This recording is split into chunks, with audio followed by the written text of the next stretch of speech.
नेगी जी, आप मूलतः जिला किन्नौर के रहने वाले हैं।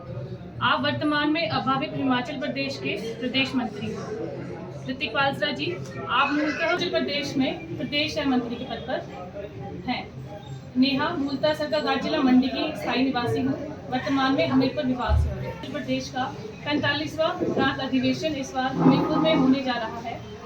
इसके निमित्त होने वाली इस प्रेस वार्ता में आप सभी का हार्दिक स्वागत है। की प्रेस वार्ता के मंत्री आकाश नेगी। भारतीय विद्यार्थी परिषद हिमाचल प्रदेश द्वारा आयोजित इस प्रेस वार्ता में स्वागत है, वंदन है, अभिनंदन है। आप सभी बहुत से पत्रकार बंधु जो बिल्कुल शॉर्ट नोट पे हमारा विषय है कि अखिल भारतीय विद्यार्थी परिषद हिमाचल प्रदेश द्वारा जो हर वर्ष विद्यार्थी परिषद का प्रदेश अधिवेशन करवाया जाता है और हिमाचल प्रदेश का 45वां जो प्रदेश अधिवेशन भूमि के नाम से जिसे जाना जाता है, वह अधिवेशन ऐसे 7, 8 और 9 नवंबर को हमीरपुर के अंदर रहने वाला है।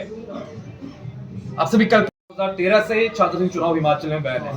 पूर्व में चाहे वो भाजपा की सरकार रही हो, ठीक है, वैचारिक हमारी कुछ समानताएं जुड़ती है, लेकिन उसके बाद भी कोई भी एक्शन इस पे नहीं लिया गया। और केवल यही नहीं, बल्कि अभी चाहे हिमाचल की अगर प्रेजेंट गवर्नमेंट की बात करें तो इसके जो मुखिया है वो तो खुद छात्र संघ चुनाव से निकले हैं, लेकिन उसके बाद भी भाजपा कांग्रेस दोनों सरकार जो एक दूसरे के पलड़े में छात्र संघ चुनाव को फेंकने का काम करती हैं। विद्यार्थी परिषद बहुत क्लियरली ये कहना चाहती है, भाजपा और कांग्रेस का जो खेल है इसे आप विधानसभा में ही करें, लेकिन अगर छात्रों के बीच में छात्र संघ चुनाव को बंद करवा के आप इसको करवाना चाह रहे हैं तो अभी कुछ दिन पहले विद्यार्थी परिषद का एक अभियान समाप्त हुआ।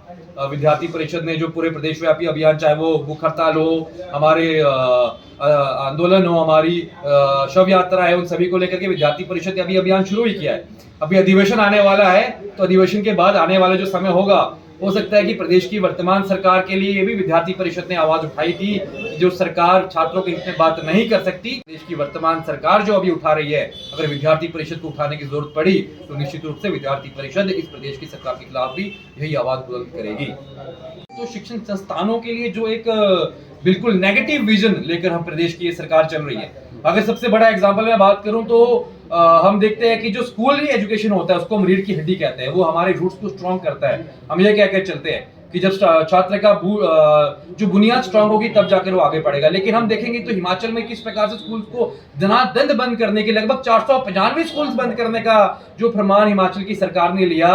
और केवल स्कूल नहीं, अगर आपने अभी हायर एजुकेशन की बात की, महाविद्यालयों की बात की, मैं विश्वविद्यालय की बात करता हूँ। हिमाचल में दूसरा विश्वविद्यालय जो हमारा सरदार पटेल विश्वविद्यालय खुला है, हम सबने देखा कि किस प्रकार से जब वो खुला तो सबसे ज्यादा संख्या छात्राओं की वहां पर थी, उन बहनों की थी जो घर से दूर जाकर नहीं पढ़ सकते थे। आप अगर मंडी में जाकर किसी भी छात्रा का इंटरव्यू वहां पे करते तो उनका कहना था कि हमारे घर वाले हमें मंडी से दूर भेजने में असमर्थ है। वो एचपीयू नहीं भेजना चाहते, वो पंजाब यूनिवर्सिटी नहीं भेजना चाहते, वो चाहते घर के पास एजुकेशन ले। तो सरदार पटेल यूनिवर्सिटी ऐसी सभी बहनों के लिए, और केवल उनके लिए नहीं बल्कि जो लाहौल स्पीति वाला एरिया है, जिनके लिए पंजाब, चंडीगढ़, शिमला बहुत दूर पड़ता है, उन छात्रों के लिए बहुत अच्छा वहां पर पढ़ाई का स्थान, उनका एजुकेशन के लिए एक सेंटर वहां पर मिला। लेकिन बहुत दुख की बात है जब प्रदेश की सरकार ने अभी तक उनके अंदर जो 5 डिस्ट्रिक्ट के कॉलेजेस थे उन सभी को छीन लिया गया। केवल आज मंडी और कुल्लू के कुछ कॉलेजों को छोड़ के सरदार पटेल यूनिवर्सिटी के बाद कोई कॉलेज ही नहीं है।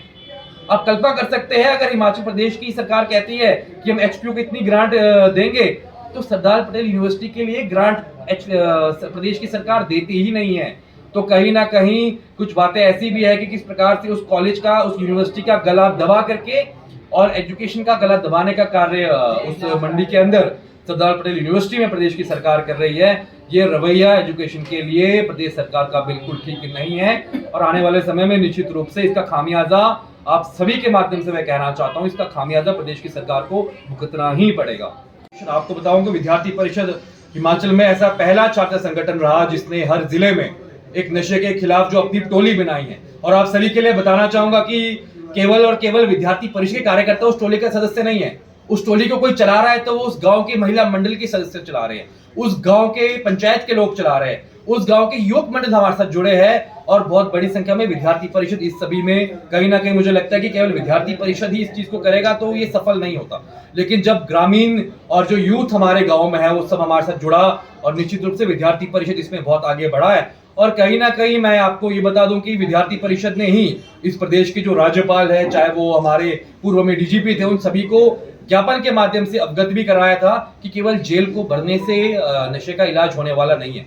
हमको हर एक घर पहुंच करके, हर एक माँ बाप को जा करके उनको समझाना पड़ेगा कि किस प्रकार से अपने जो संतान है, अपने जो छात्र है, चाहे वो टीचर है, उन सभी को समझाना पड़ेगा कि स्कूल से लेकर के अगर हम इस चीज को चलाएं, किस प्रकार से काउंसलिंग हम छात्रों की कर सकते हैं कि नशा एक बीमारी है और इस बीमारी से केवल जो नशा कर रहा है उस छात्र को, उस व्यक्ति को केवल जेल में डालना ही सॉल्यूशन नहीं होगा, उसको समझाना चाहिए और उसके लिए विद्यार्थी परिषद काम कर रही है। मैंने बताया भी प्रदेश का वर्तमान जो परिदृश्य है उसमें नशा भी निश्चित रूप से शामिल होने वाला है।